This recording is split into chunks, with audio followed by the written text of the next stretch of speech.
बच्चा continuous sound निकाल रहा है, आए ओ, दिस इज वोकल स्टेमिंग। या फिर बच्चे की स्पीच है और बच्चा वर्ड्स को रिपीट करे जा रहा है, फ्रेजेस को, सॉन्ग्स को, कोई मूवी देखी उसके डायलॉग को, कोई पास में कोई इंसिडेंट हुई उसने कॉन्वर्सेशन किया और उस चीज को बच्चा रिपीट करता रहता है, this is verbal stemming.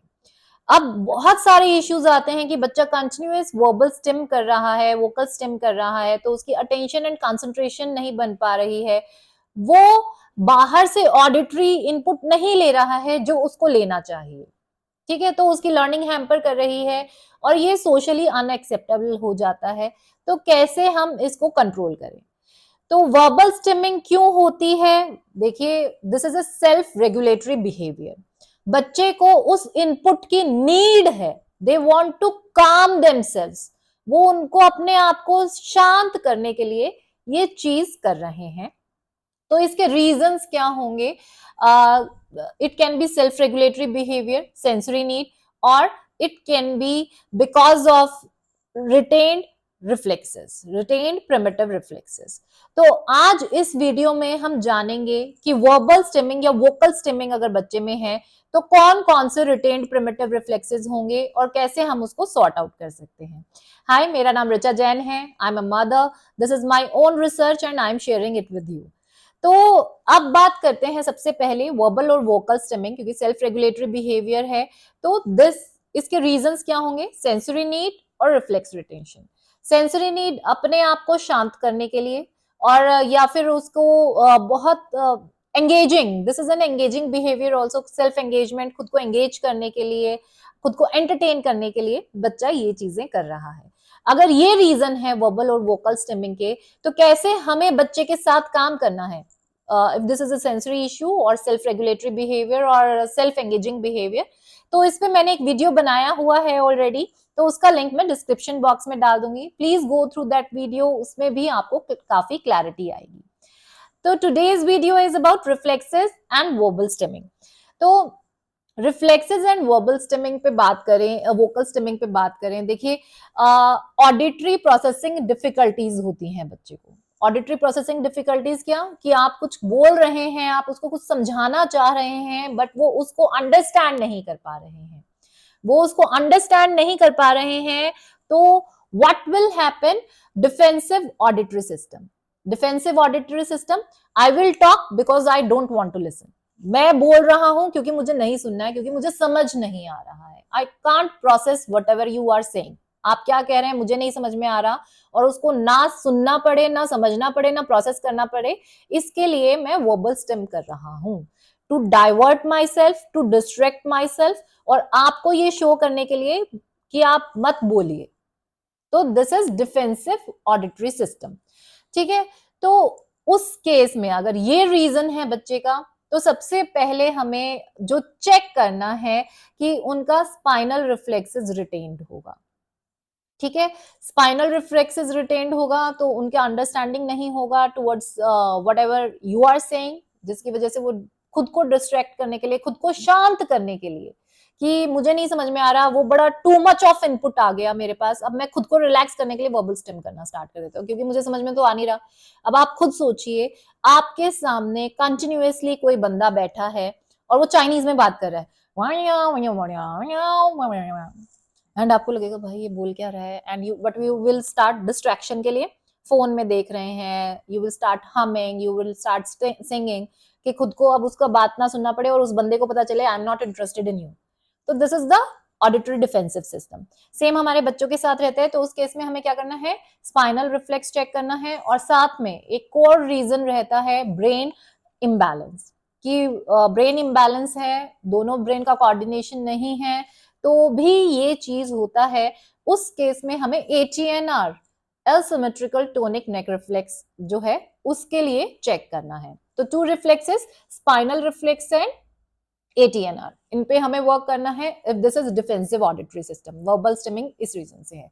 The second is verbal stimming and tics. Verbal stimming and tics are connected to Moro, FPR and Moro and FPR, कि और साथ में हैंड एंड माउथ जो बैबकिन रिफ्लेक्स है, दैट इज पामर रिफ्लेक्स, तो उस वजह से भी बच्चे को वर्बल स्टिमिंग होती है, because they are so stressed, so उनको समझ में नहीं आ रहा है व्हाट इज हैपनिंग, वो जो एंजाइटी रिगार्डिंग द सराउंडिंग कि कुछ भी अनवांटेड चीज हो गई and they are so stressed और डर गए हैं या फिर उनको स्ट्रेस आ रहा है, और वो खुद को शांत करने के लिए, काम डाउन करने के लिए, तो वो वर्बल स्टिम स्टार्ट कर देते हैं, वोकल स्टिमिंग स्टार्ट कर देते हैं। तो इस केस में 3 रिफ्लेक्सेस हमें चेक करने हैं। आप उसको जज कीजिए कि बच्चा आउट ऑफ स्ट्रेस, घबराहट, कोई नई चीज आपने उसको दे दी एकदम से और वो घबरा रहा है, स्ट्रेस में है, and then he started doing that verbal stimming और टिक्स। तो उस केस में कौन कौन से रिफ्लेक्सेस होंगे? मोरो, आपको Moro reflex, fear paralysis reflex and hand mouth Babkin palmar grasp reflex के लिए चेक करना है। पामर ग्रास्प रिफ्लेक्स की अगर मैं बात करूं, आपने हैंड पे टच दिया, बच्चे की टंग बाहर आती है, उसकी वजह से स्पीच एंड आर्टिकुलेशन में बच्चे को इश्यू आता है। साथ ही साथ that reflex is also related to verbal stemming, and it's very easy to check। अगर मैं हैंड माउथ बैबकिन या पामर ग्रास्प रिफ्लेक्स की बात करूं, बहुत इजीली चेक हम लोग कर सकते हैं। ठीक है, तो इस केस में अगर बच्चे को स्ट्रेस, एंजाइटी या फिर डिप्रेशन या फिर एक अनवांटेड चीजों के डर की वजह से अगर वर्बल टिक्स आ रहे हैं, वर्बल स्टिमिंग, वोकल स्टिमिंग आ रही है, तो आप इसके लिए चेक करेंगे।